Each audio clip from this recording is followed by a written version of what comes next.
sur la partie théorique et la partie numérique. Donc, vous devrez présenter vos résultats. Chaque membre du groupe doit parler pendant au moins 5 minutes. Et ensuite, je poserai des questions sur la partie, sur les deux parties. Donc, dans la partie 3, il est dit que il faut mettre en œuvre la méthode de décomposition des domaines pour la résolution d'un problème elliptique en dimension 1, puis en dimension 2. Donc, c'est à vous de proposer un problème ADK, un problème, et la domaine. Donc, moi, je dirais que vous pouvez prendre en 1D la domaine oméga, donc l'intervalle entre 0 et 2, et décomposer la domaine au milieu. Donc, oméga 1, ça va être un intégral 0,1, un intervalle 0,1, et oméga 2, ça va être l'intervalle 1, 2. Il faut bien choisir le second membre, donc la fonction sinus est bien. Pour le problème de D, il faut prendre un rectangle, le diviser en deux, à peu près comme c'est présenté sur l'image 1. Pour le second membre, vous pouvez prendre sinus x fois sinus y. Bon, sinus px fois sinus py.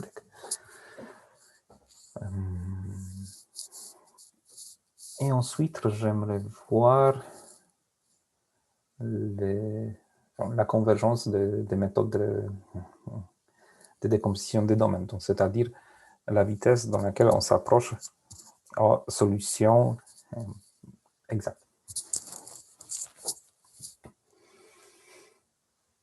Donc la méthode qu'on propose ici, c'est une méthode itérative.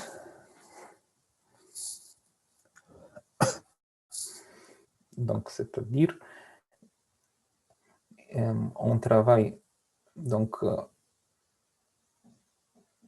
on définit d'abord notre espace H1, donc, qui est H10, donc on définit notre problème dans l'espace H10 d'oméga, donc c'est-à-dire on prend les conditions de type Dirichlet homogène au bord pour ne pas compliquer des choses. Ensuite, on divise notre oméga en oméga 1, oméga 2, donc c'est-à-dire on introduit une frontière entre les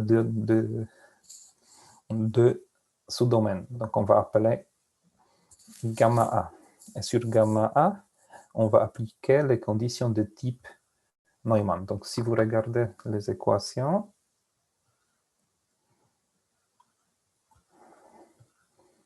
dans la partie démonstration, là, le problème P1 lambda et P2 lambda, donc qui est donné par la formulation variationnelle, mais comme vous voyez, bon, c'est, vous avez à droite l'intégrale sur gamma A. Donc, c'est-à-dire, on a des conditions de type Neumann sur gamma A. Et la même chose pour le problème P2 lambda, sauf que les conditions de type Neumann sont appliquées avec le signe opposé. Donc, on résout les deux problèmes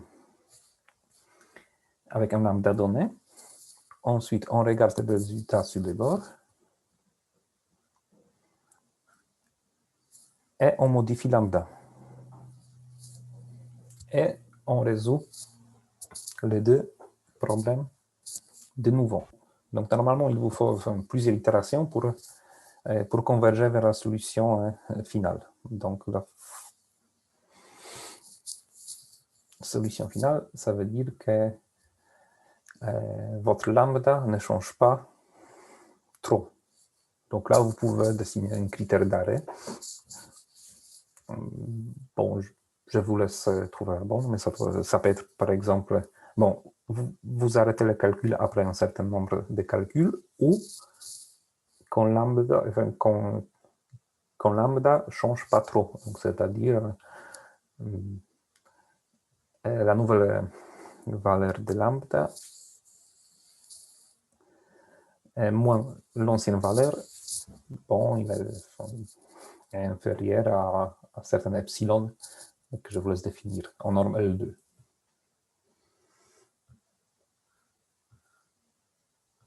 Donc, la méthode dans laquelle on choisit le nouvel lambda donc, est donnée dans la question 9. Donc, si vous avez choisi de faire la partie 1, donc, bon, l'algo est donné quand même dans la partie 2.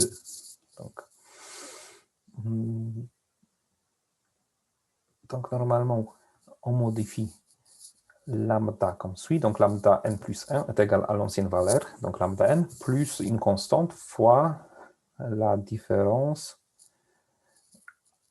entre la valeur sur le bord de fonction à droite et de la fonction à gauche.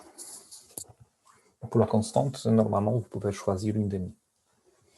Et la méthode doit marcher. Donc, est-ce que c'est clair que ce que vous devrez faire? Est-ce que vous avez plus de questions?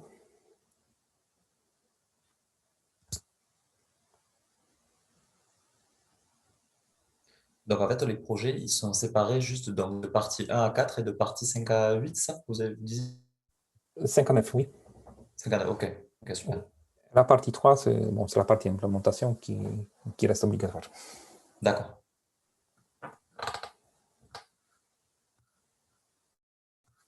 On doit vous dire avant quel projet, quelle partie on choisit de faire? Et les groupes? Ou pas tout de suite. D'accord. Peut-être pas tout de suite, mais l'important c'est de choisir des groupes, de vous diviser en groupes et après vous pouvez choisir la partie.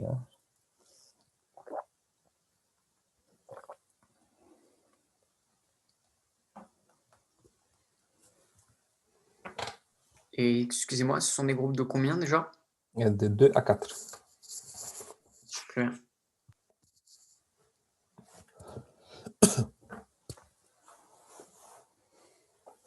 Donc, normalement, on utilise cette méthode ou une méthode similaire pour résoudre les équations sur des grandes machines. Donc, qu'on a ici à Toulouse, on a une machine qui a 1800 cœurs de calcul. On a des machines en France qui ont 16 000 cœurs de calcul. Donc, non, qu'est-ce que je dis? On a des machines qui ont presque 100 000 cœurs de calcul. Donc, ce sont vraiment des méthodes qu'on utilise pour exploiter ces machines, pour résoudre les équations différentielles sur ces machines.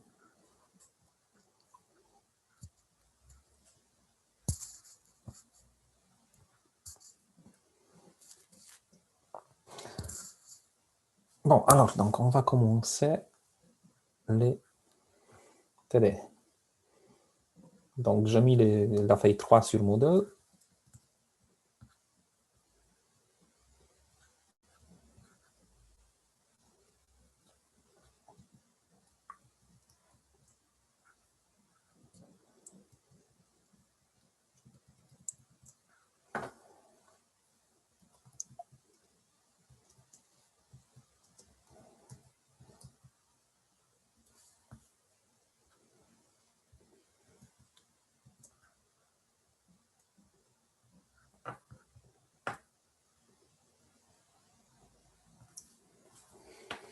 Donc, il y a 2 exemples seulement. Donc, l'exercice 1, on va s'occuper des problèmes de degré 4. Donc, c'est-à-dire quatrième dérivée de u plus u égale f dans oméga plus donc u est dans h4 plus les conditions limites sur la deuxième et sur la troisième dérivée, et la même chose avec les conditions limites qui sont différent. Donc, pour commencer, il faut démontrer que cette application-là, U, enfin, la norme L2 de U plus la norme L2 de la 12e dérivée de U est une norme sur H2, qui est équivalente à la norme usuelle. Pourquoi? Parce que si vous regardez l'équation P1 et P2, donc là vous avez quatrième dérivée de U plus U, qu'on va bien sûr multiplier par une fonction test et intégrer par partie 2 fois pour obtenir un produit de la 12e dérivée de U fois la 12e dérivée de la fonction test. Et donc comme ça, vous allez avoir une forme binaire qui va contenir la 12e dérivée et la fonction élément. Donc, c'est-à-dire cette forme binaire va définir un produit scalaire et la norme associée sera donnée par la norme qui est dans la question 1. Donc ensuite, pour pouvoir utiliser le théorème Lax-Milgram pour démontrer l'existence et l'unicité, il faut de la solution pour les fonctions dans H2, il faut démontrer que d'abord que cette norme est une norme qui est équivalente à la norme usuelle. Et dans l'exode 2, on va s'occuper d'un problème couplé. Donc, c'est-à-dire on a deux fonctions qui sont couplées. Et on va résoudre ça en utilisant la méthode d'éléments finis.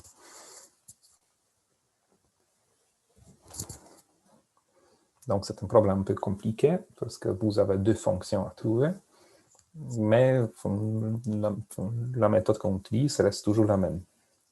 C'est la même démarche. OK, donc on va commencer avec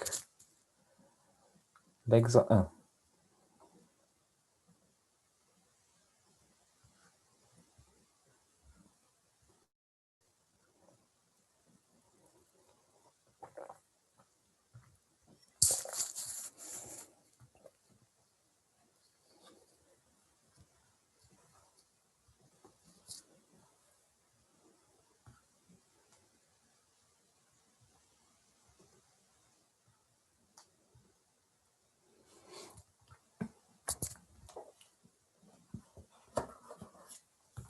Donc, là, dans la première question, on se donne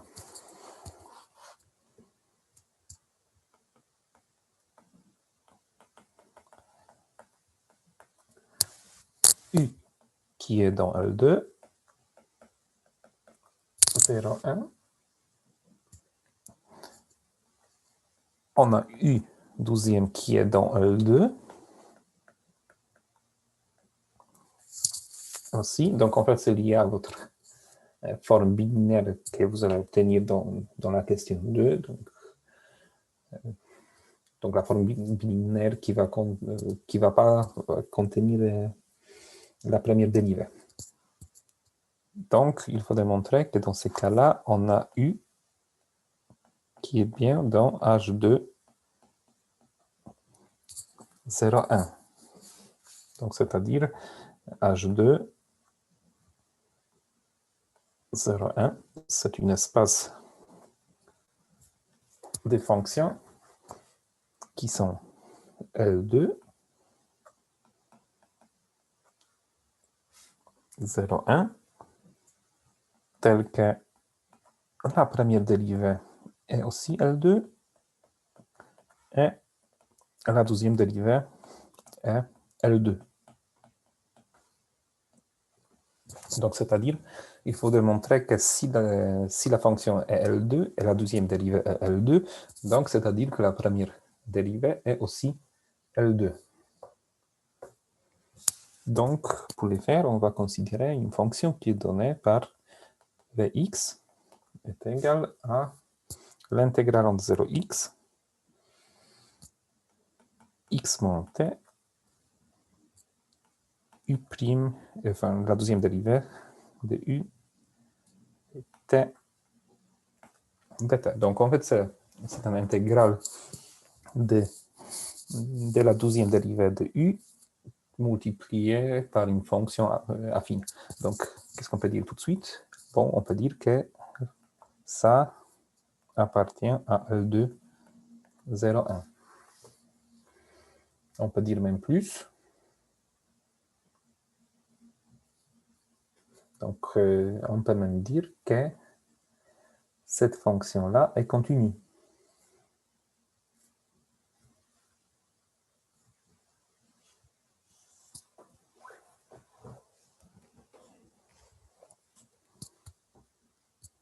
Donc, on peut dire que c'est une fonction qui est continue sur 0,1 parce que c'est une intégrale.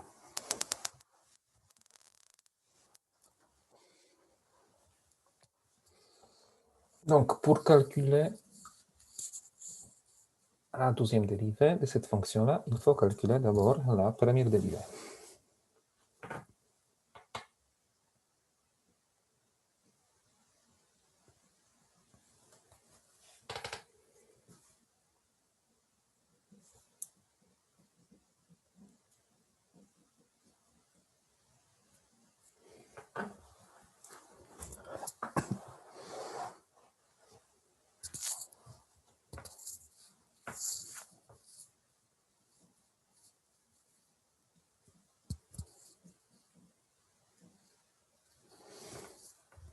Donc, si on dérive, qu'est-ce qu'on obtient?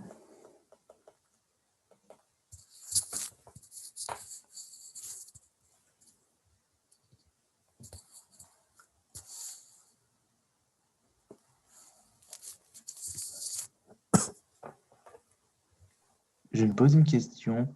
Oui. Est-ce qu'on peut dériver directement comme ça? Parce que maintenant qu'on a des fonctions qui sont dans l'espèce de Sobolev, Oui, j'ai l'impression qu'il faudrait le faire par rapport à en sens de... comment ça s'appelle? Déjà le nom, un crochet de Schwartz. On va prendre une fonction test.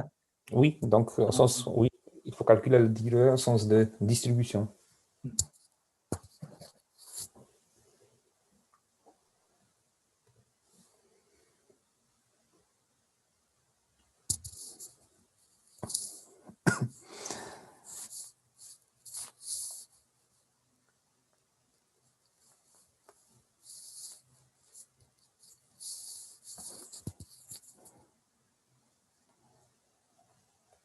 Donc, on va faire son sens de distribution. Donc,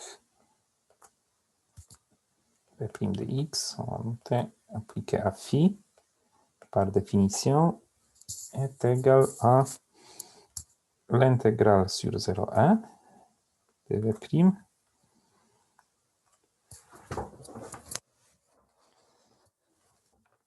x fois phi de x de x. Donc, ça c'est égal à moins l'intégrale en 0,1 de v de x phi' de x de x.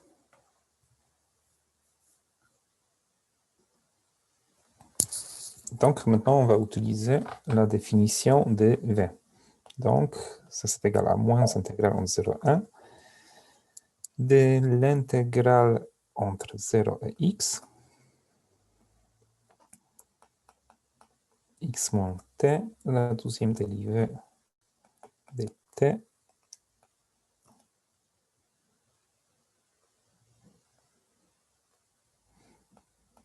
phi' de x dt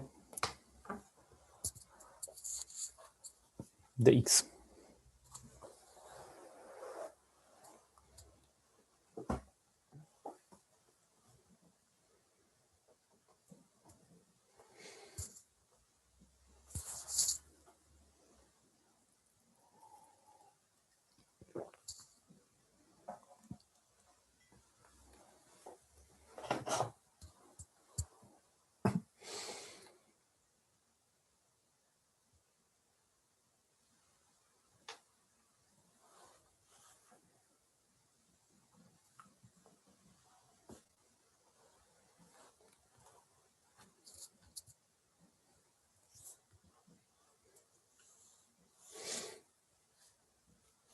Donc, normalement, il faut démontrer que la dérivée est égale à dv est égal à l'intégrale.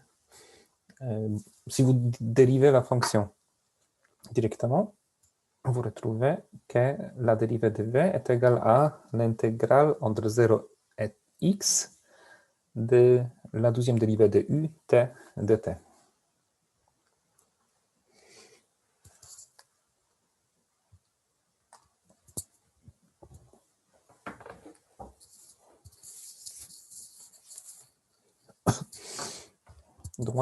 Donc là, qu'est-ce qu'on peut faire?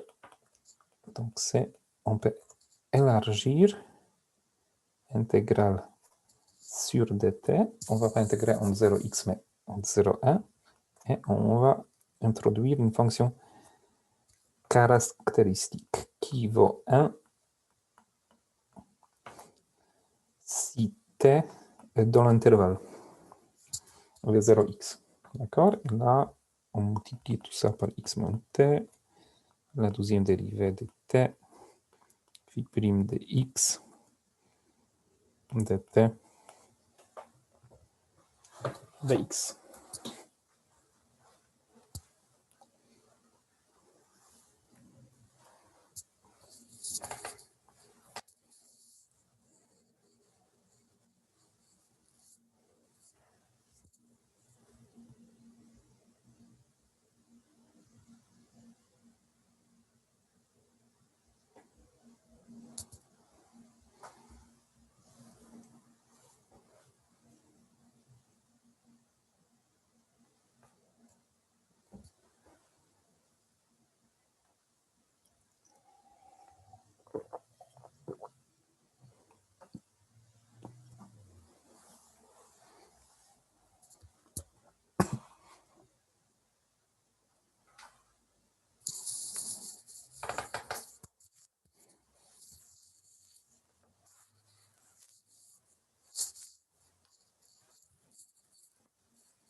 Monsieur, Oui.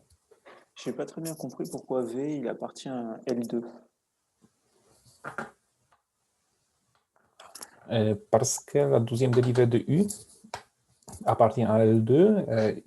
Oui, Donc, ça en fait, oui. oui, x moins t aussi, c'est une fonction affine qui appartient à, bon, à Ouais, L2. mais je vois pas en quoi le fait de multiplier deux fonctions L2, bah ça reste L2. Je... C'est vrai ça? C'est toujours vrai?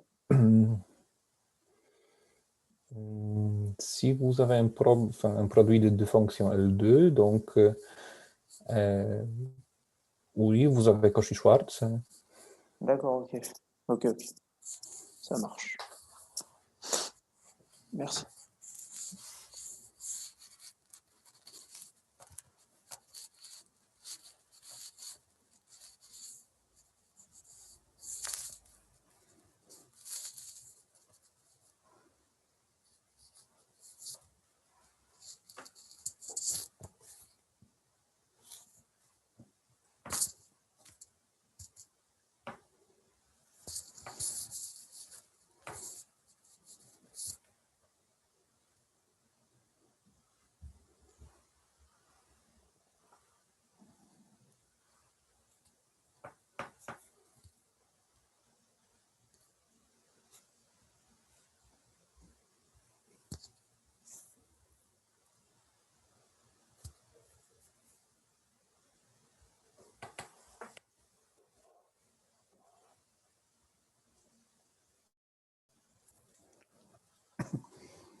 Donc là, on pourrait par exemple sortir tout qui dépend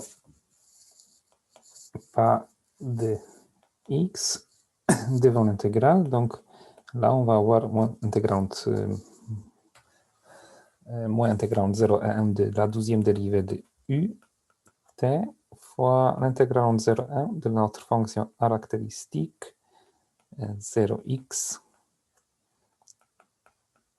x moins t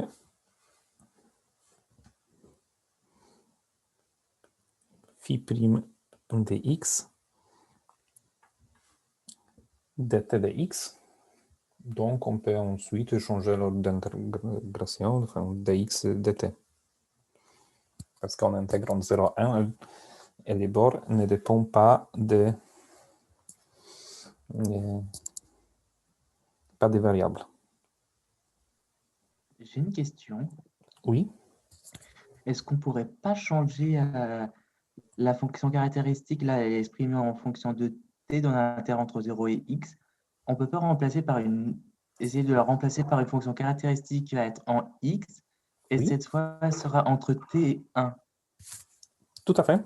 Oui, parce que là, vous avez bon, la fonction caractéristique vaut 1 si de t, si le t est compris entre 0 et x. Donc là, on peut dire que, donc en fait, qu'est-ce qu'on a? On a que t est inférieur à x.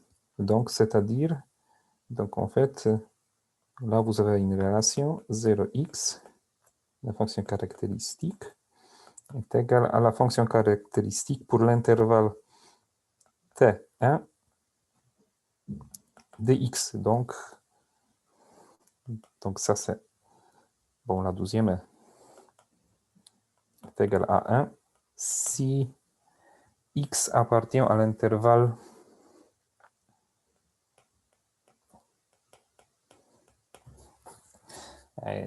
t1. Donc, c'est exactement la même chose. Sachant que la dérivée, que l'intégrale est définie sur l'intervalle 0, 1. Donc, c'est exactement la même chose. Donc, ce qu'on obtient, on obtient que ça, c'est égal à moins l'intégrale entre 0, 1 de la 12e dérivée de t, l'intégrale entre 0, 1, la x moins t, et la fonction caractéristique qui est maintenant définie sur l'intervalle t1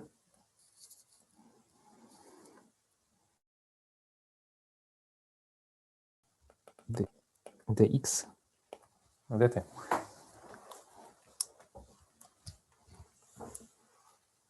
Et fois, évidemment, la fonction test.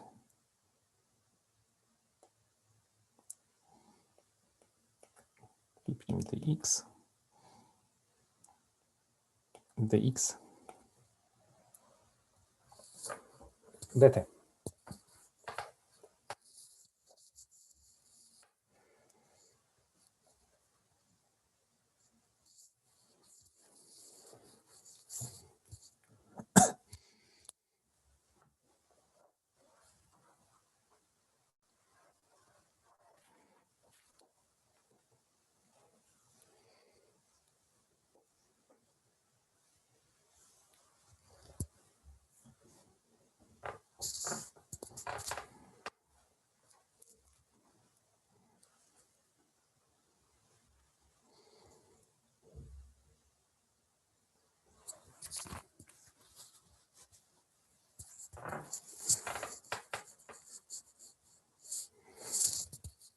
Donc, si maintenant on considère cette intégrale à l'intérieur, donc 0, 1, x moins t, la fonction caractéristique,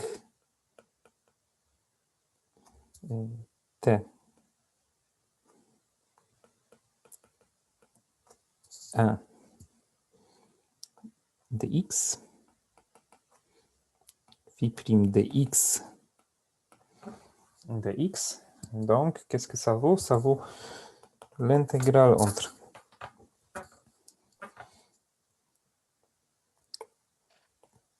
Monsieur, t et 1, oui. pardon, pour l'égalité des indicatrices, il y a un moment, pour la première indicatrice entre 0 et x, ça Ouais. vaut 1 si t est compris entre 0 et x. Mais du Oui. coup, je ne vois pas à quel moment intervient la borne 1. Ben, donc ça, c'est inférieur ou égal à 1 parce que vous avez les bornes d'intégration. Donc ça, Ah il faut oui, c'est prendre dû comme à ça. ça. Voilà. Où ça, vous avez dit? J'ai pas vu là sous. Et ben voilà. Ah Donc, oui, d'accord. parce que vous intégrez entre 0 et 1, donc c'est-à-dire x et t appartiennent à l'intervalle 0 et 1. Donc Merci. oui, c'est à cause de ça. Ok. Donc là, on obtient l'intégrale entre x moins t, phi prime de x dx. Donc là, on va diviser ça en deux intégrales. Intégrale entre t et 1 de x, phi prime de x dx, moins t, intégrale entre t et 1 de phi prime de x dx.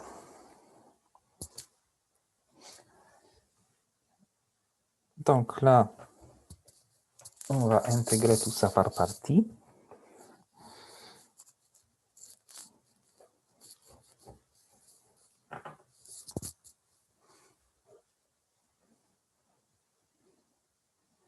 Donc la première intégrale va nous donner juste l'intégrale entre t et 1 de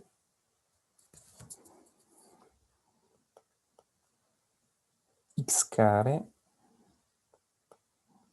phi de x de x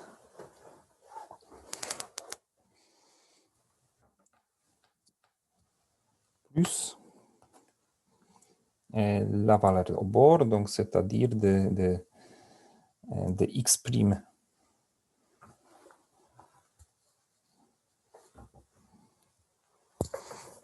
phi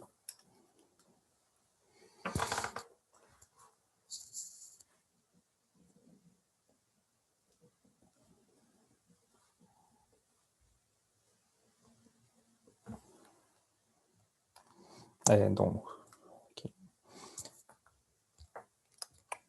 Plus la valeur au bord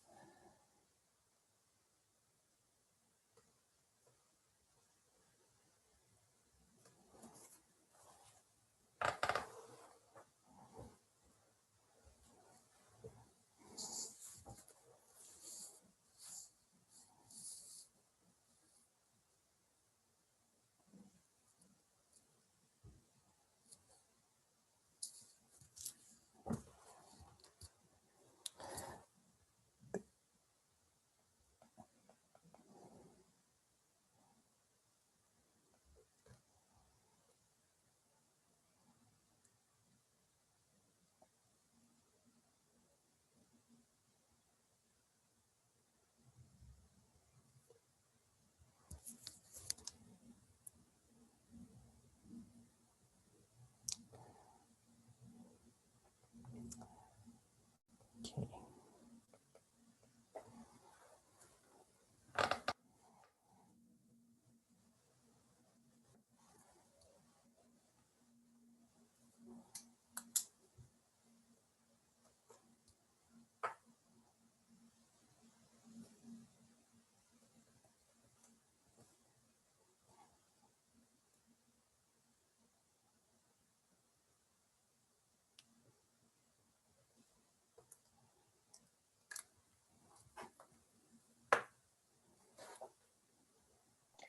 Il y a Donc là, oui. quelque chose que je ne comprends pas.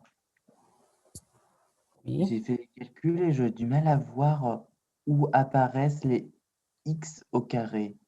Non, il n'y a pas. Ah, je me disais bien. Oui. Plus la f, g, donc la x entre t et 1, moins t, la phi de t. Donc, ça nous donne moins intégrale entre Et t est 1. Phi de x dx plus t phi de t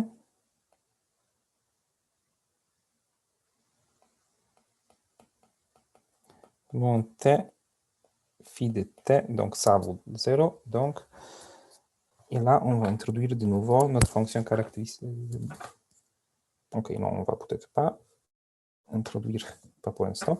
Donc ça, on va Monsieur, calculer l'intégrale à l'intérieur, oui. c'est un détail, ça donne le même résultat, mais c'est pas plutôt moins t phi de t plus t phi de t? Dans la mesure où le crochet, ça va donner moins t phi de t, et l'intégrale, ça va donner plus t phi de t, même si ça donne la même chose au final. Oui, bien sûr. Là, oui. Donc là, donc c'est moins t plus, et les crochets, ok.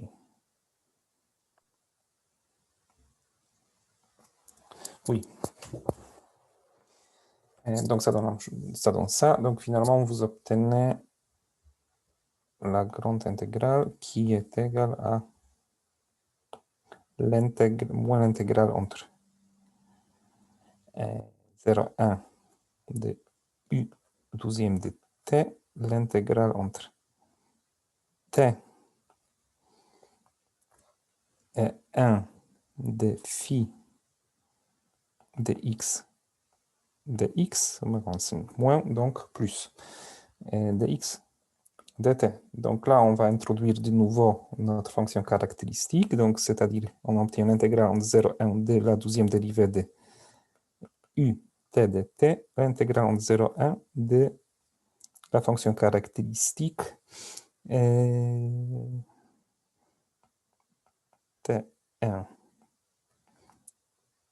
de x dx, pardon, il manque phi de x dx dt. Donc, de nouveau, on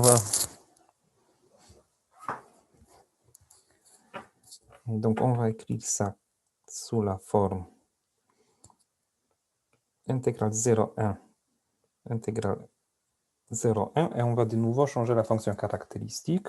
Donc, on va dire que ça, c'est égal à u douzième de t fois la fonction caractéristique sur l'intervalle 0x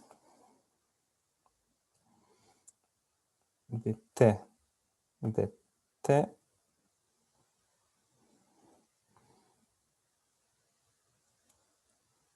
et là, on va écrire phi de x de x. Donc, on obtient finalement l'intégrale entre 0 et 1 fois l'intégrale entre 0 et x de la douzième dérivée de t phi de x dx. Donc, c'est-à-dire que la première, dérivée de v est égale à l'intégrale entre 0 et x de u douzième dérivée de t au sens de distribution.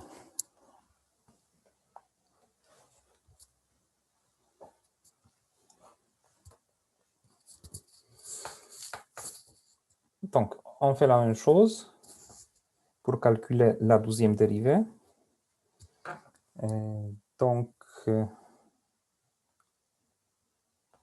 on obtient que la douzième dérivée de v est égale à juste à douzième dérivée de u.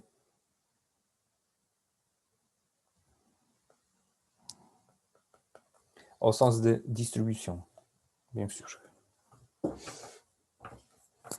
Donc, en fait, la démarche est exactement la même.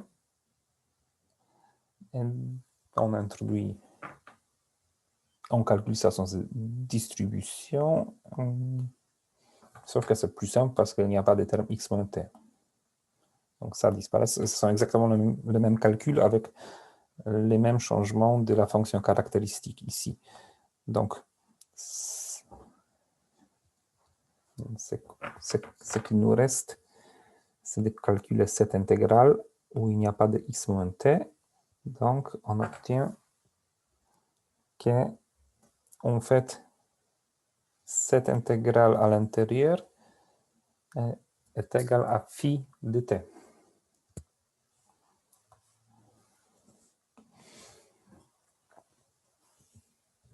Donc, c'est-à-dire que la deuxième dérivée de v est égale à la deuxième dérivée de u. Alors, qu'est-ce que ça veut dire?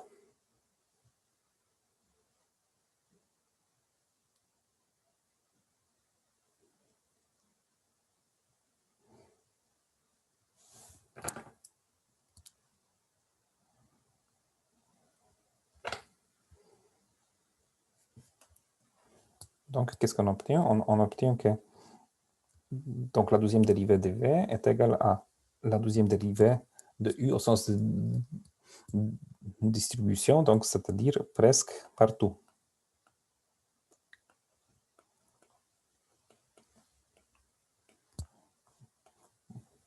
Dans le domaine. Donc, ça veut dire qu'il existe une constante C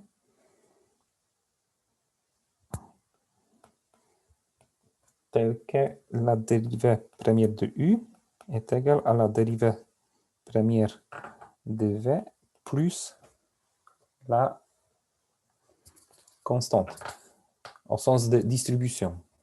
D'accord? Donc, c'est-à-dire... Et là, bien sûr, on a calculé V', donc on a bien sûr que V' est L2, 0, 1. Donc, c'est-à-dire que U' appartient à L2, 0, 1. Pourquoi? Parce que c'est juste la somme de V' qui est L2 plus une constante. Donc, U' appartient à L2.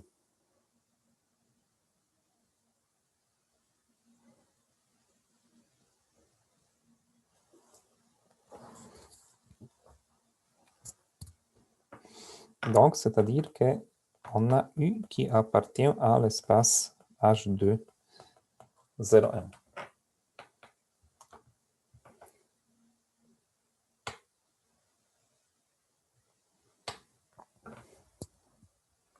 Donc, maintenant, on sait que U appartient à l'espace H2.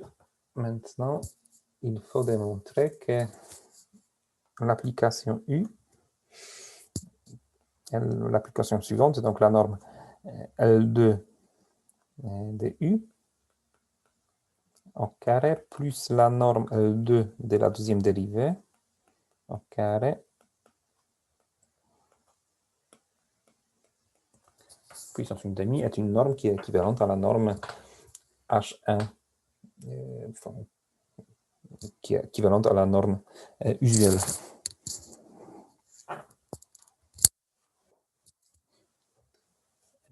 Donc là, on pourrait noter ça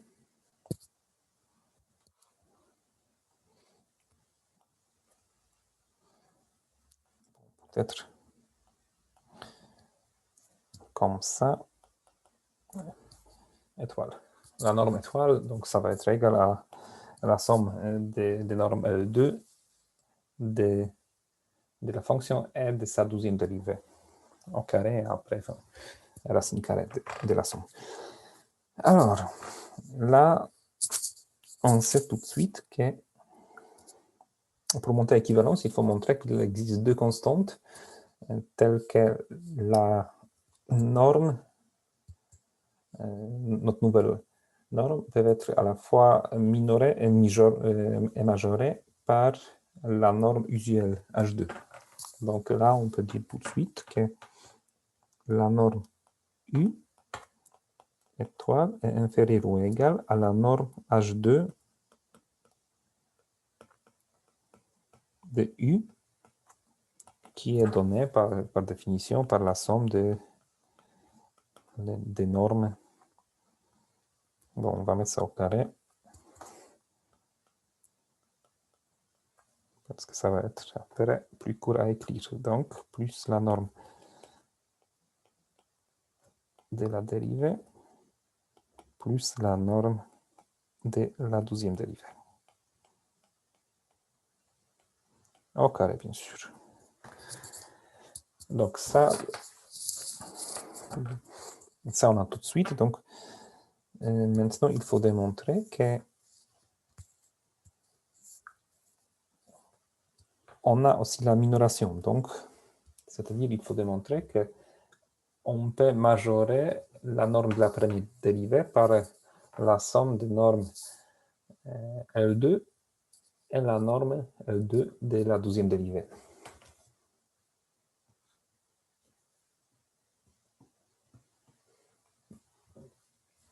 Donc,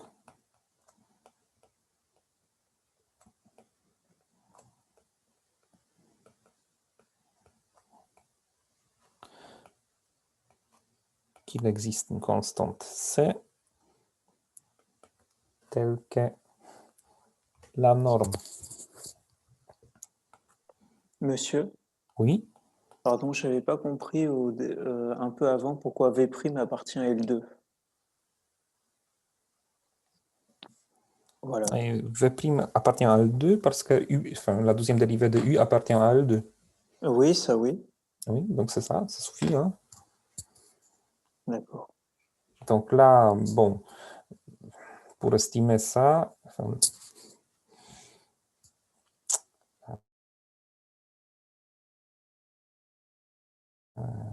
là, il faut calculer la valeur absolue. Donc là, vous avez l'intégrale des valeurs absolues de la 12e dérivée de U entre 0x. Ensuite, on va majorer ça par l'intégrale entre 0 et 1 des valeurs absolues de la 12e. Et ensuite, on applique Cauchy-Schwarz. Donc, finalement, on va majorer ça par la norme L2 de la 12e dérivée de U. D'accord. Donc, Merci. est-ce que c'est Merci. clair pour tout le monde? Oh, oui, c'est plus clair. Merci. Donc là, il faut montrer qu'il existe une constante C telle que la norme L2 de U' est majorée par une constante fois, on va écrire par la somme des normes de U et des normes de la 12e dérivée. Donc on va juste écrire, on va juste introduire notre nouvelle norme étoile. Donc, comment le faire? Donc, on passe par... On va calculer la rente 0,1 de U' de x au carré de x. Ouais, je vais ajouter les carrés ici, mais ça ne change rien. Donc là, on a intégrale entre 0,1 de U' de x au carré de x. Donc, là, on aimerait introduire la 12e dérivée. Donc, c'est-à-dire, on va dire que ça, c'est égal à l'intégrale entre 0,1 de U' de x moins U de x plus U de x. Pardon, U' de x moins U de 0 plus U' de 0. Carré de x. Donc,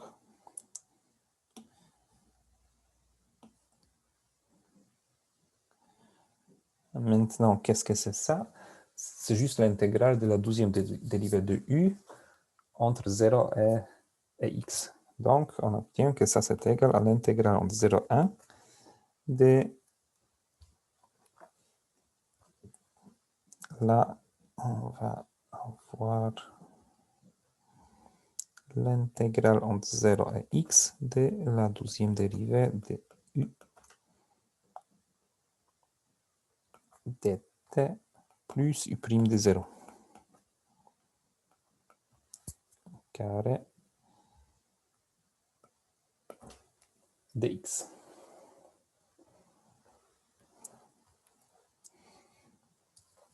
Donc ça, c'est inférieur ou égal à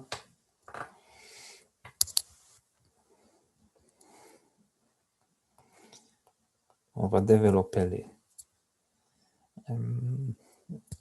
les carrés. Donc ça, c'est inférieur ou égal à l'intégrale entre 0 x u', u 12e x u 12e de t au carré plus u' de 0 au carré plus 2 fois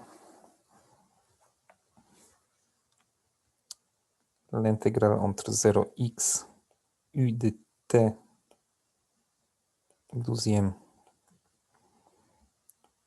de t fois u',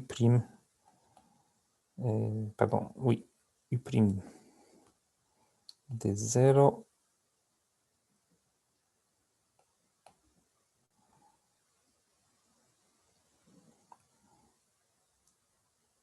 et on intègre ça par rapport à x.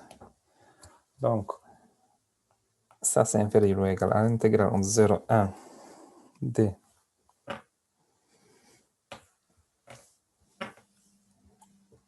intégrale entre 0 et 1 de la de u au carré de t fois 2 plus de t x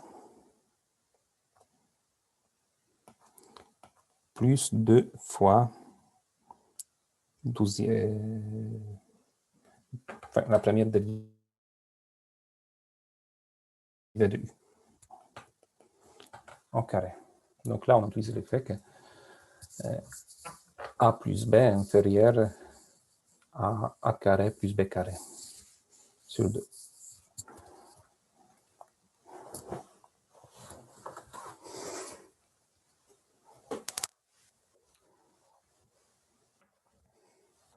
Donc, ça veut juste dire que ça, c'est inférieur ou égal à la norme L2 de la 12e dérivée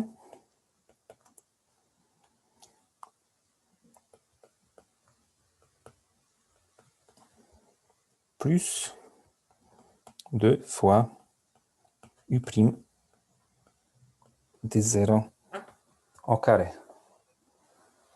Donc maintenant, il faut démontrer que, en fait, on peut contrôler, on peut majorer u' de 0 par la somme des normes u et la 12e dérivée de u.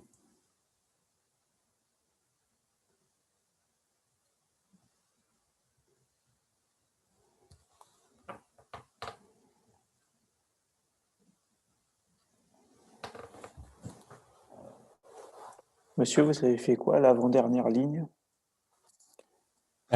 Donc là, j'utilise le fait que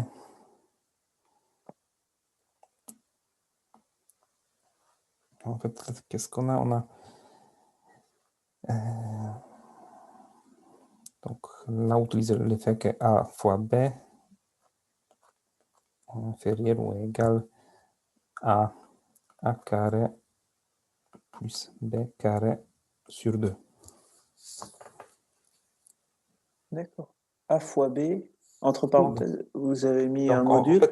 oui, en fait, là, vous avez, enfin, vous pouvez écrire si a et b sont positives, donc là, vous avez a moins b au carré qui est strictement, enfin, qui est supérieur ou égal à 0, qui vaut a carré moins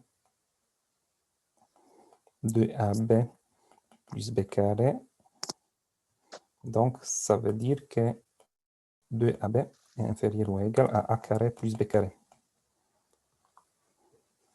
D'accord, merci.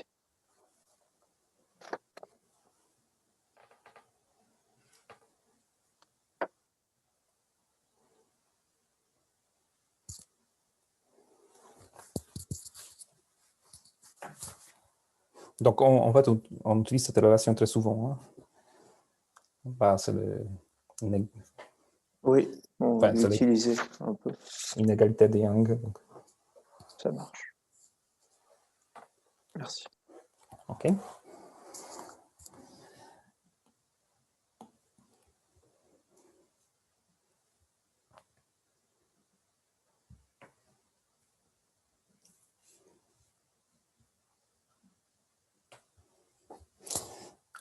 Donc là, il faut juste démontrer que U' de 0 est inférieur ou égal à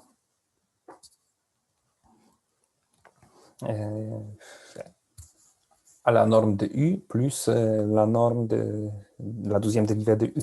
Donc pour le faire, on va faire comme avant. Donc on va choisir une fonction V qui est égale à l'intégrale entre 0x de la deuxième dérivée de x dt dt. Et on va prendre une fonction test phi qui est continue de classe, bon, c'est infini, super compact, donc c'est-à-dire une fonction qui appartient à D sur l'intervalle 0,1.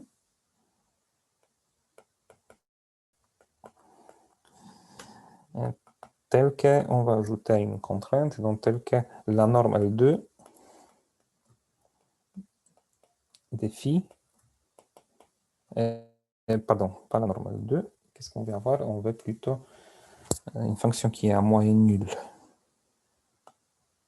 Enfin, que la moyenne de cette fonction est 1. Donc, l'intégrale de phi entre 0 et 1 de phi de x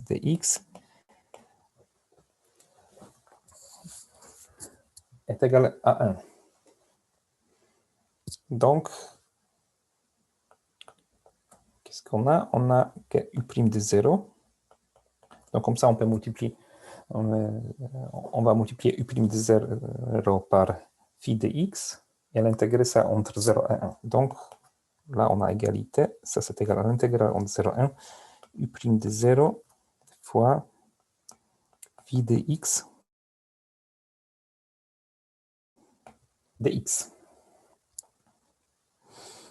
Donc là, on va utiliser notre fonction v et on va introduire la dérivée. Donc, c'est-à-dire, on peut dire que ça, c'est égal à intégrale entre 0,1 de U' de 0 moins U' de x plus U' de x phi de x de x. Donc, c'est-à-dire que ça, c'est égal à l'intégrale entre 0 et 1. Et là, ça nous donne juste l'intégrale de la deuxième dérivée. Donc, ça va être donc la deuxième dérivée, donc notre fonction v de x. Donc, ça va être égal à l'intégrale x moins U' de x phi de x de x.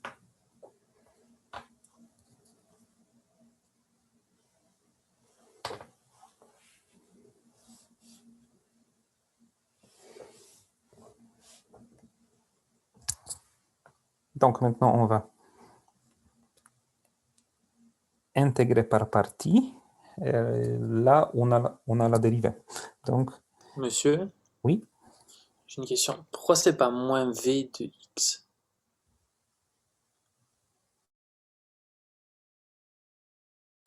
Parce que tout à fait. C'est U' de 0 moins x, oui. Okay. Et donc là, on va avoir moins intégrale entre 0 et 1 v de x phi de x moins, ou plutôt plus, l'intégrale entre 0 et 1 de U' de x, on intègre par partie phi prime de x de x. Donc, si on prend la valeur absolue, on trouve que u' de 0 est inférieur ou égal à la norme L2 de V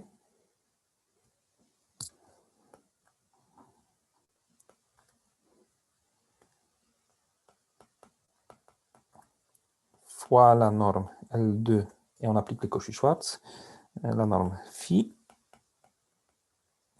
0,1 plus la norme de U L2 0,1 fois la norme de phi prime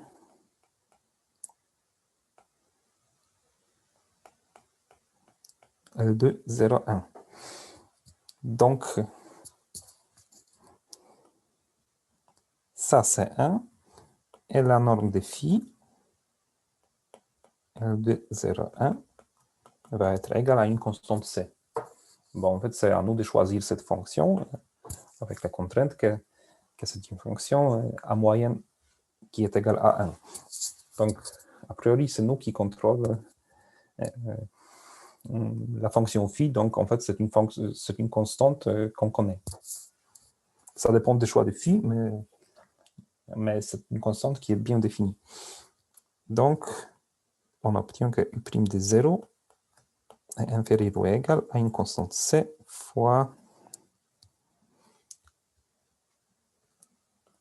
la norme de U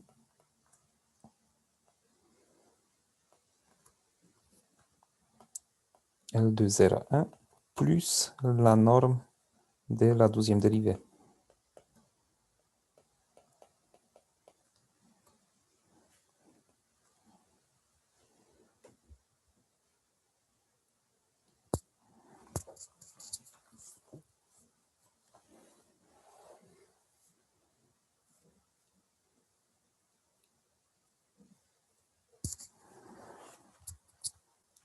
Donc maintenant, si on combine les résultats, donc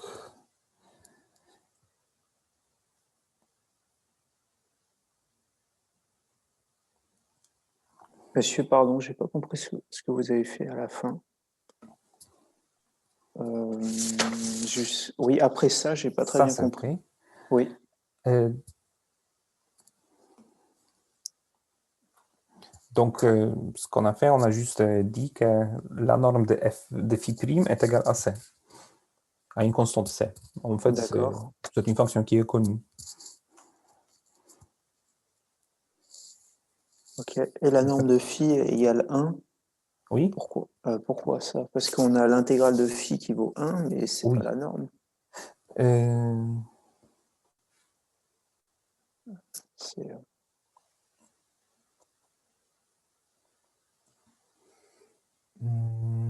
Oui, effectivement, oui, vous avez raison. Hein.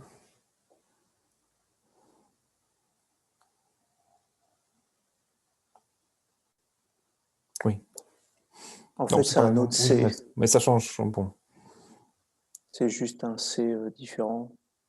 Exactement. Donc, on va définir une constante C qui va au max de la norme phi et la norme phi prime.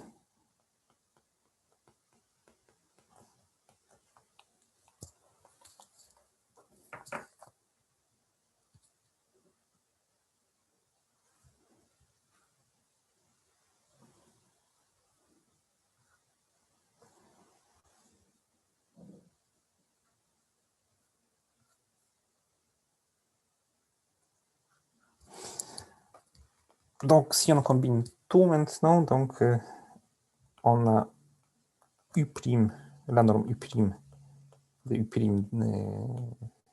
L2 qui est inférieure ou égale à une constante fois la norme de U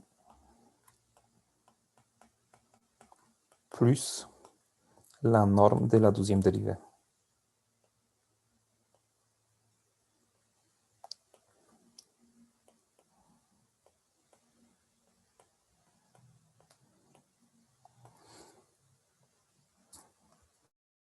Donc, c'est-à-dire, on peut minorer la norme étoile par une constante fois la norme H2.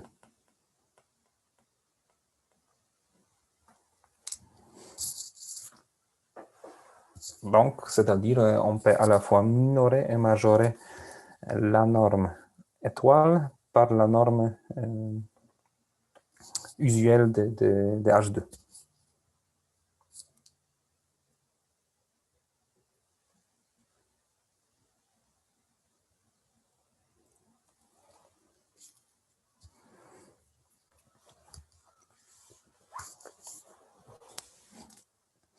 Ok, donc on va passer à la question 2. Donc, c'est-à-dire, on considère un problème. La quatrième dérivée de U plus U égale F dans l'intervalle 0, 1. Avec les conditions en limite suivantes. Donc, la deuxième dérivée de U plus égale à 0, égale à la troisième dérivée de U en 0 qui vaut 0. Et pareil pour x égale à 1. Donc, la deuxième dérivée de U égale la troisième dérivée de U en 1 qui vaut 0. Donc là, on a une formule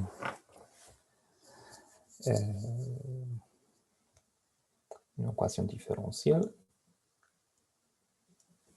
Et on va donner la formulation variationnelle pour ce problème-là. Donc, c'est-à-dire, on va multiplier tout ça par une fonction test et on va avoir la formulation suivante. Monsieur, Oui, pardon, je n'ai pas compris la conclusion. La norme de U étoile supérieure ou égale à C fois la norme de U de H2. oui. Je ne sais pas trop, j'ai du mal à Bah, isoler la norme de U de H2, par exemple. Donc, ok. Donc là, qu'est-ce qu'on a? Bon, on va écrire la norme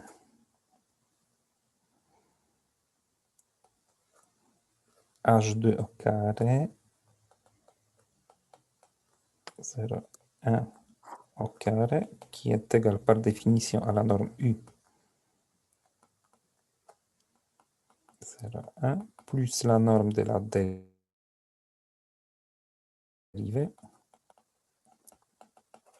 plus la norme de la deuxième dérivée.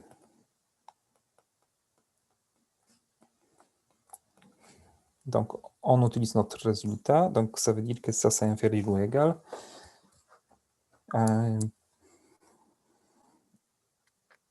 à la constante que je vais appeler C1 fois la norme U carré L2 plus la norme de la deuxième dérivée carré L2. Donc, ça c'est égal à C1 fois notre norme étoile carré. Ah oui, merci. Merci beaucoup. Donc, du coup, on divise par et on obtient les résultats.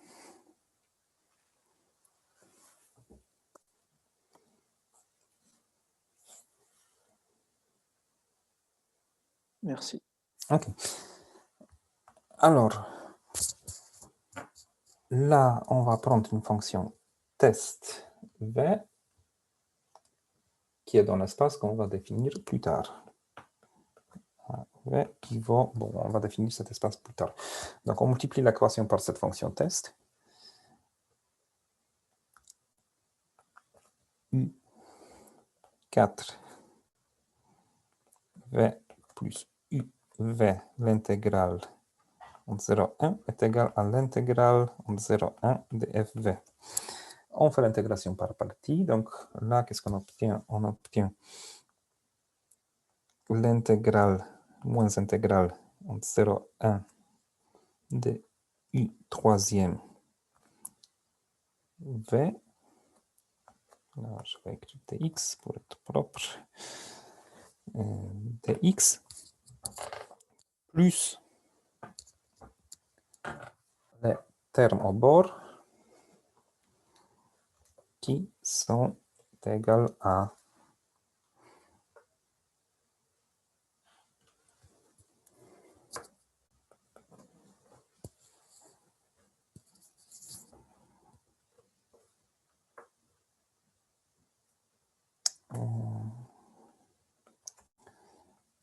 v fois la troisième dérivée de u.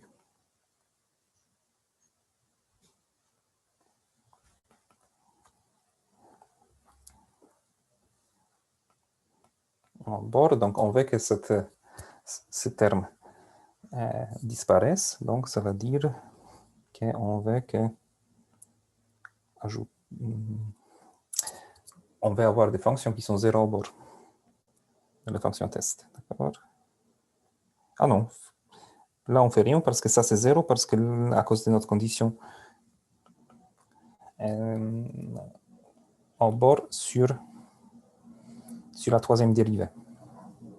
Okay?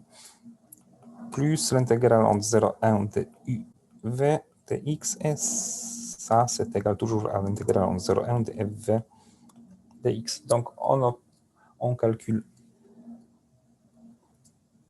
on intègre par partie pour la 12e fois. Donc là on avait v' plutôt par v et on obtient l'intégrale entre 0 et 1 de la 12e dérivée de u fois la 12e dérivée de v de x moins la valeur au bord de la 12e dérivée de u fois la première dérivée de v. 0,1 plus, on a toujours l'intégrale entre 0,1 de uv de x, et ça, c'est égal à l'intégrale entre 0,1 de f de x. Donc, ça, c'est 0 à cause des conditions aux limites sur u. Donc, là, on obtient la formulation variationnelle. Trouver u dans l'espace. Donc là, on peut dire que maintenant que notre espace dans lequel on change la solution et on prend une fonction test est égal à h2, 0,1. h de 0,1 parce qu'on n'impose rien sur les bords. Rien sur la première dérivée, sur la fonction elle-même, sur le bord.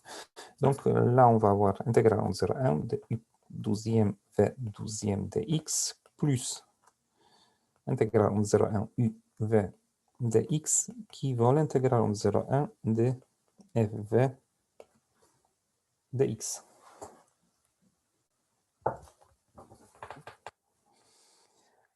Donc, ça, c'est notre formulation variationnelle. Et pour montrer l'existence et l'unicité, il faut montrer que notre forme bilinéaire est continue et coercive.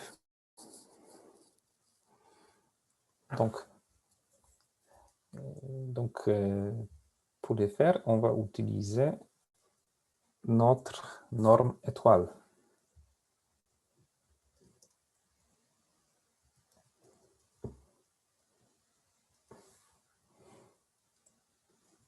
Donc, qu'est-ce qu'on va démontrer? D'abord, continuité ou coercivité.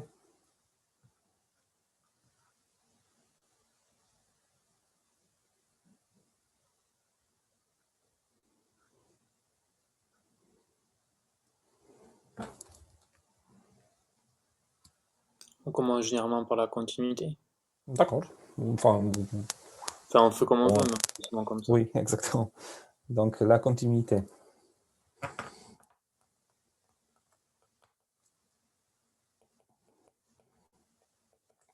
Donc, on va calculer A, U, V.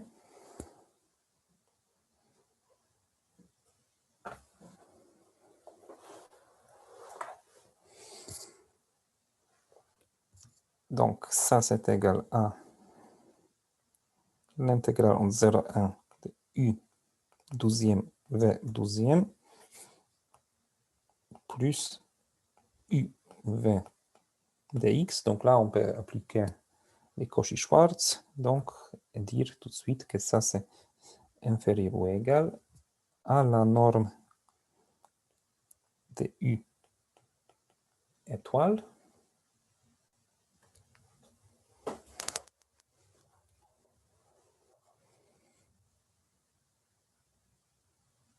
fois la norme de V étoile.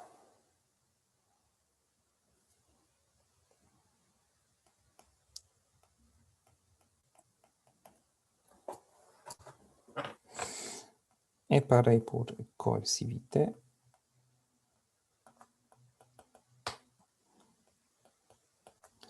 Donc, on a... Pas un 2, monsieur, devant. Ouais, on va mettre une constante.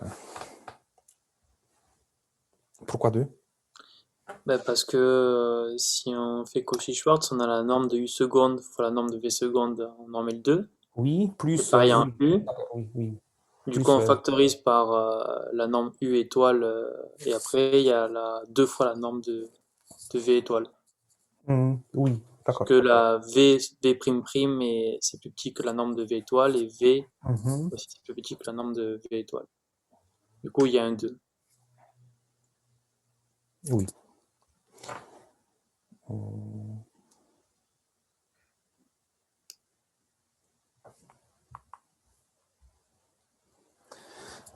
Donc, AUU, c'est égal à...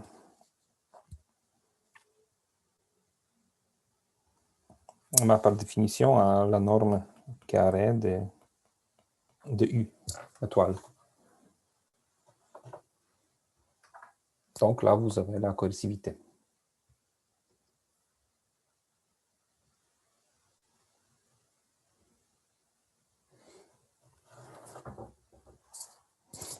Donc, vous avez l'existence et l'unicité de la solution. Donc,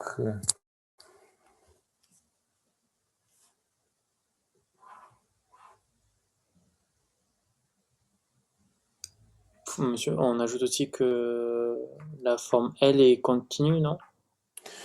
oui, mais c'est... Enfin, on le dit. Oui. Oui, oui, enfin, oui, bon, il faut le dire, enfin, on ne va pas le démontrer, c'est évident, hein, Oui. c'est une forme qui est linéaire, donc elle est forcément, enfin, avec f qui est L2, donc bon,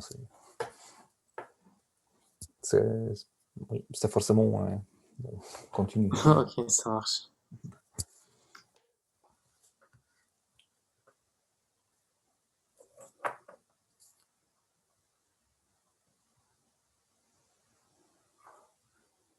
Ok, donc pour la question... Monsieur, Oui. pardon, j'ai 2 questions. Je ne comprends pas pourquoi la norme qu'on considère, c'est la norme étoile, parce qu'on est dans H4. On est dans H2 plutôt, parce que là, on a...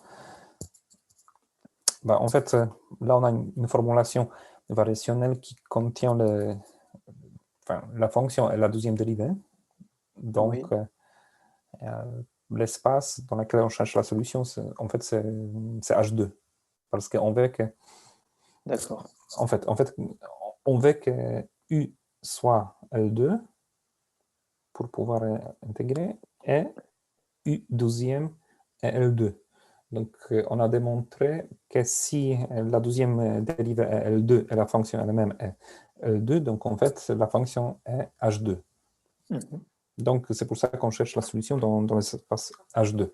Mais ensuite, on peut montrer que si U, c'est la solution de notre problème variationnel, H2, donc, en faisant l'intégration par partie, on peut démontrer que, en fait, notre solution Et H4.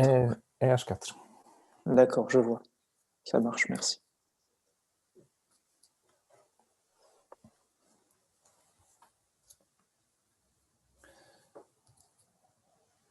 Donc, oui. Donc c'est pour ça qu'on considère notre norme U étoile, parce que notre forme binaire contient la deuxième dérivée de U et U. Elle ne contient pas la première dérivée. Donc, on considère une norme qui est induite par cette forme binaire. Donc, Ça en fait, on fait ça assez souvent. Donc, si on a un problème, on a une forme binaire. Donc,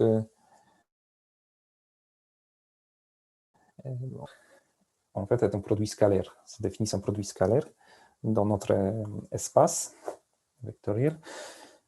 Et on a une norme associée. Donc, si c'est un produit scalaire, donc on peut utiliser les Cauchy-Schwarz.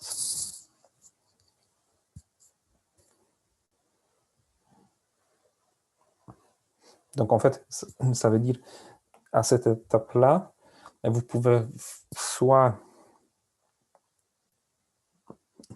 diviser cette intégrale en deux parties et appliquer Cauchy-Schwarz pour la première intégrale et pour la deuxième intégrale séparément, mais soit vous pouvez dire que ça, c'est en fait produit scalaire et vous appliquez les Cauchy-Schwarz directement.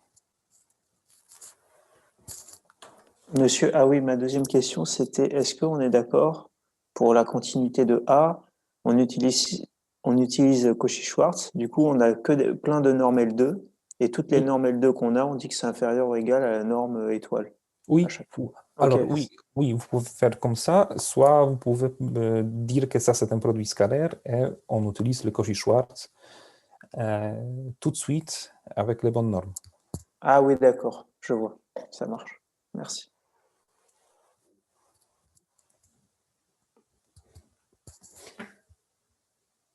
Donc, la question 4, donc c'est quasiment la même équation. Donc, U quatrième plus U égale F dans l'intervalle 0, 1. Mais cette fois-ci, on applique les conditions de type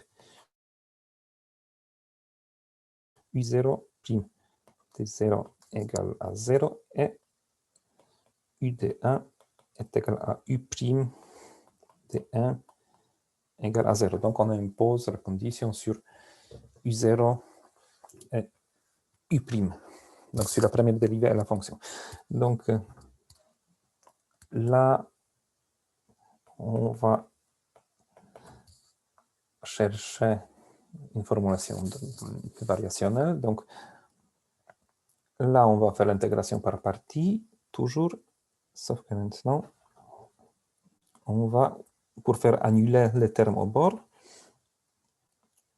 on va faire intervenir les conditions sur V, ici. Donc, pour annuler ça, ces deux termes, il nous faut que V soit 0 au bord et V' également 0 au bord. Donc, trouver U qui appartient à l'espace V qu'on va définir. Donc, c'est un espace de fonction H2 tel que U appartient à H1.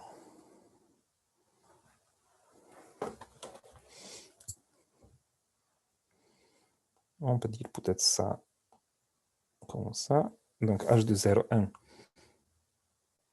union H1, 0 tel qu'on a les conditions au bord sur la première dérivée. Donc, ça veut dire tel que U' appartient à H1, 0.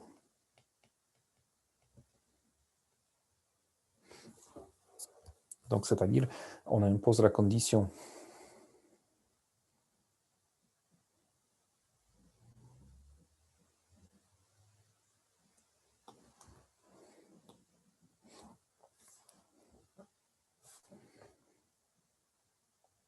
on peut même raccourcir cette définition. Bah, c'était juste, sauf que là, ça va être un peu plus court. Donc, on cherche V qui est...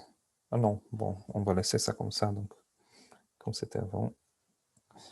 Donc, on cherche une fonction qui est H2, union H1, 0 pour fixer la valeur de la fonction au bord, telle que la dérivée appartient à H1, 0. Donc, pour fixer la valeur de la dérivée au bord.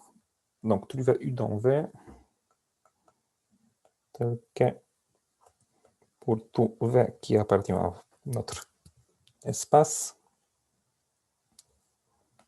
on a l'intégrale de U12e, V12e plus UV01 dx égale à l'intégrale de 0,1 de FV. Donc là, vous avez la formulation variationnelle. Pour montrer qu'on a une solution unique, bon, on passe toujours par Cauchy-Schwarz. Pardon, par l'axe Milgram. Donc là, vous avez une forme bilinéaire qui est continue et coercive. Donc c'est la même forme. Donc vous avez toujours la coercivité et la continuité. Monsieur, Oui. un truc que je ne comprends pas, c'est que d'habitude, on choisit V. D'habitude, c'est l'espace en question. Et si on a des conditions de Dirichlet, on rajoute cela. Oui, Et on exactement. rajoute conditions des dérivés en plus. Ah, parce que les conditions des dérivés, c'est aussi des conditions de Dirichlet, du coup. Oui, non, ça sont des conditions Neumann. Oui, voilà. Mais c'est pour ça, d'habitude, on aurait pu se dire H2, inter H1, 0, mais on n'aurait pas précisé que la dérivée doit s'annuler. Enfin, j'ai déjà vu ça, c'est pour ça. Mais, oui. Enfin, mais normalement, on travaille avec la deuxième dérivée, donc moins deuxième dérivée de U égale F. Donc là, on cherche la solution dans H1. Là, on cherche dans H2 et d'accord. Du coup, on a des conditions à ajouter. Ça marche. Ah oui. Ok. En fait, on peut voir ça comme deux conditions de Dirichlet, finalement. Oui. Oui. D'accord, ok. Ouais, c'est un peu... Bon. Enfin, disons, normalement, on ne résout pas d'équations comme ça avec la méthode d'éléments finis. Parce que les méthodes d'éléments finis, pour la deuxième dérivée, sont très, très compliquées.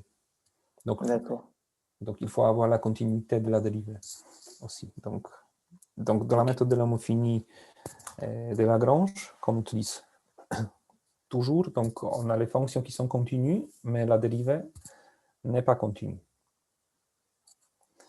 Donc pour pouvoir discrétiser ça avec une méthode d'éléments finis, il faut avoir une fonction qui est continue et que sa dérivée est aussi continue. Donc c'est-à-dire il faut utiliser le polynôme de Hermite, pas de Lagrange. Ça marche. Et ça devient compliqué. De toute façon, en tout cas, je n'ai jamais utilisé des éléments finis d'Hermite, mais ça existe. Donc là, la question 3, on a l'existence de l'unicité par l'axe Milgram.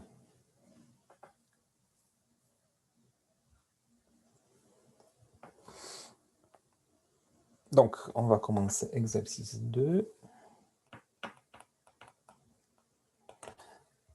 Donc, on se donne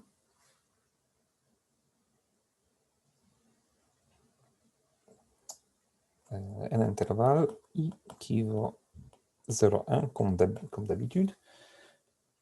Et on va montrer les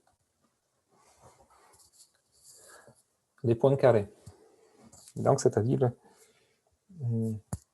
on prend U qui appartient à H1, 0.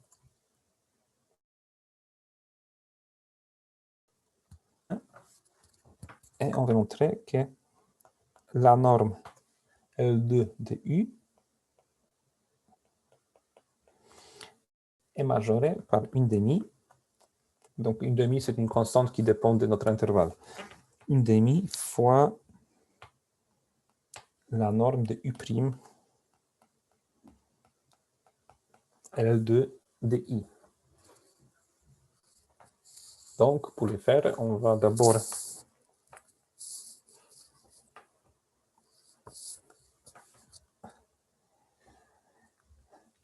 majorer U sur l'intervalle 0, 1 demi, et ensuite majorer U sur l'intervalle 1 demi, 1.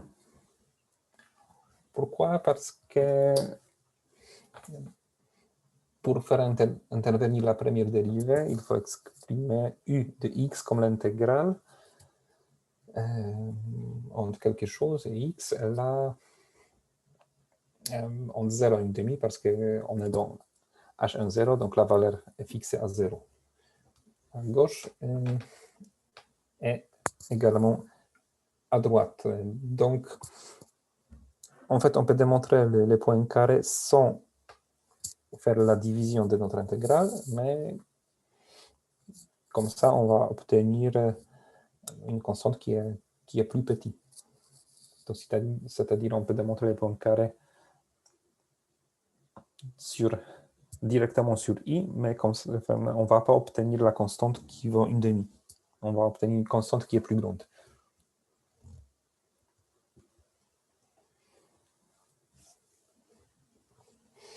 Donc, là, on va le faire peut-être pour l'intervalle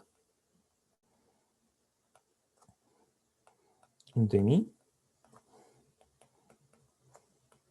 soit x qui appartient à l'intervalle 0 et 1,5. Et on va dire que u de x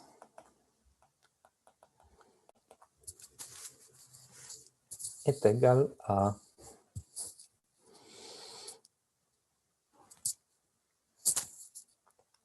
on va dire u de x moins u de 0. U de 0 est égal à 0 parce qu'on est dans h1,0. Donc, ça, c'est égal à l'intégrale entre 0 et x, u' de t dt. Donc, ça veut dire que la valeur absolue de u en x est égale à la valeur absolue d'intégrale entre 0 et 1 de t inférieur ou égal à l'intégrale entre 0x de u' t dt avec la valeur absolue à l'intérieur de notre intégrale. Donc maintenant, on va agrandir la domaine d'intégration. Donc on va dire que c'est l'intégrale entre 0 et 1,5 de u' de t dt. Et là, on va utiliser les Cauchy-Schwarz.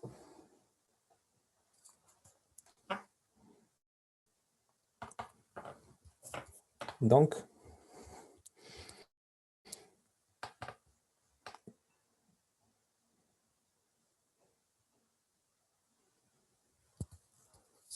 qu'est-ce qu'on va obtenir?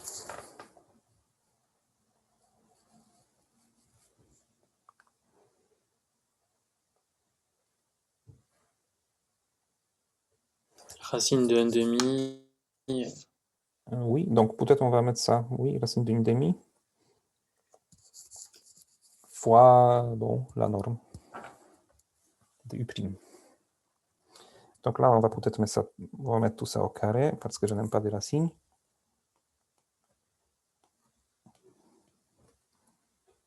Ok.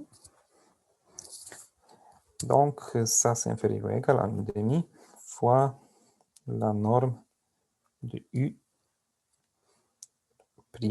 sur l'intervalle 0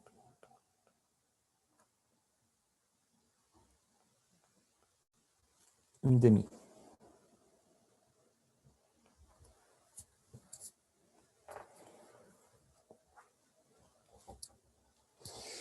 Donc là, on va maintenant intégrer ça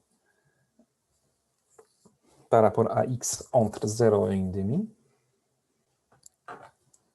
Donc, c'est-à-dire que l'intégrale entre 0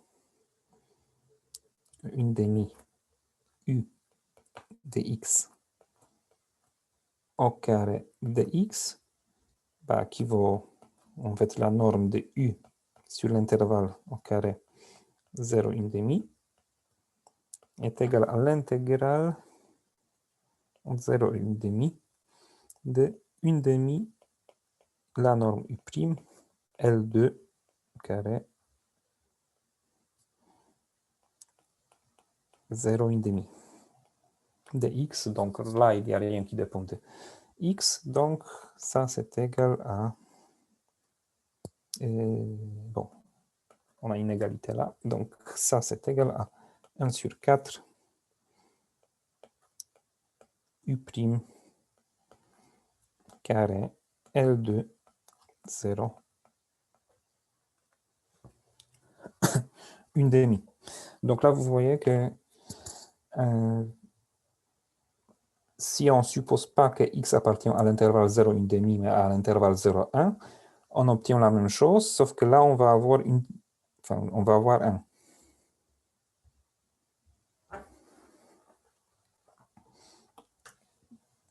Donc, la constante qui est plus grande. Donc, on fait la même chose. Donc, là, on peut dire que... OK. Donc, on fait la même chose pour la deuxième intervalle. Donc, on obtient que U carré en norme une demi 1. Sauf que maintenant, il faut plutôt dire que UX est égal à UX moins U de 1. Et là, vous allez avoir moins intégrale entre X et 1. Et tout le reste est exactement la même. Donc là, on a U2, U carré en norme L2, une demi 1 sur 4. La norme U' carré L2, 0, une demi. Donc, on utilise l'effet qu'en fait, la norme L2 au carré sur notre intervalle I est égale à la norme au carré L2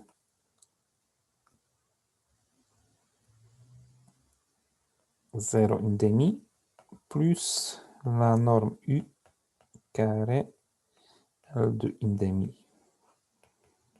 1 qui va être égal à 1 sur 4. Bon, j'écris tout de suite la norme U' L2 sur intervalle I. Donc, je soumets déjà la norme. Donc, d'où on a notre inégalité des points carrés avec la bonne constante. Donc, la norme U en norme L2 sur l'intervalle I est inférieure ou égale à une demi de la norme U' sur l'intervalle I. Monsieur, Oui. j'ai pas compris pourquoi on a un quart, non, un demi, excusez-moi, dans la première, quand vous utilisez, en haut de la première page. Ça serait là. pas plutôt un quart? Non, la ligne juste en haut, juste au-dessus. Un demi, juste en dessous, hein, voilà. C'est pas un quart plutôt?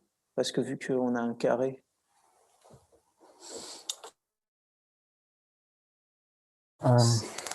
Norme de la fonction 1 au carré L2 fois, à moins que la fonction 1.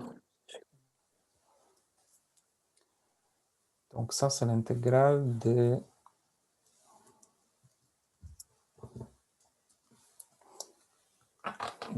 En fait, c'est la racine de la taille de... Donc là, vous avez les Cauchy-Schwarz, donc c'est Ah non, excusez-moi, donc je me suis... non, c'est bon, désolé. Ça fait bien un demi. Ouais, c'est l'intégrale entre 0... C'est la racine de l'intégrale. Hein. Ouais, c'est ça. J'ai pas mis la racine. Ok.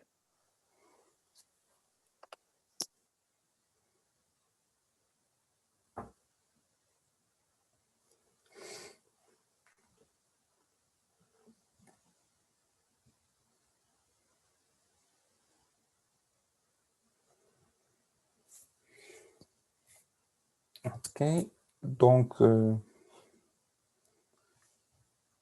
est-ce qu'on va continuer ou on s'arrête?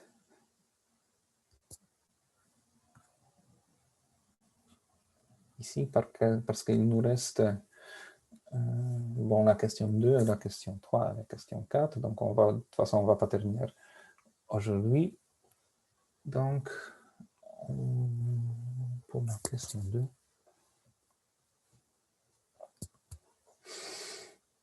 Donc, la question 2, donc, on a une norme. Donc, on a une... Oui, c'est la sieste.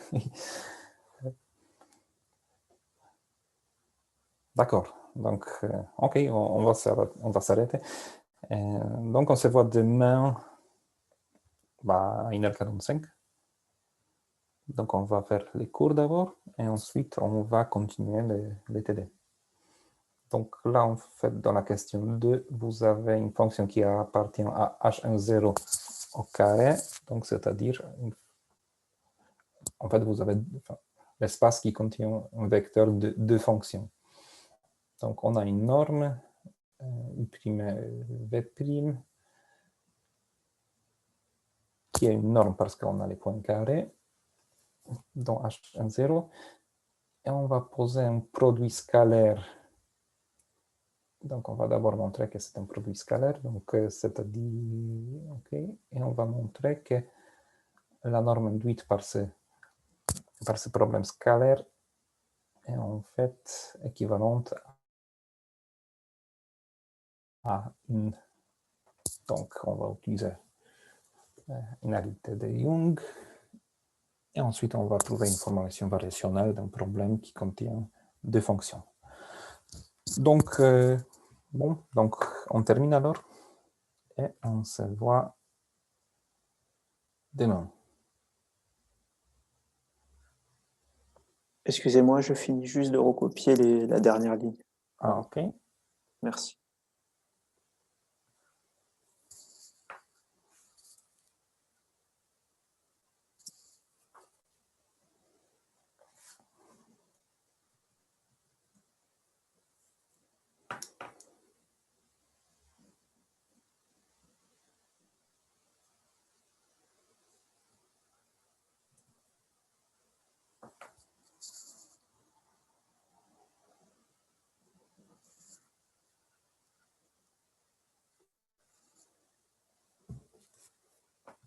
Merci.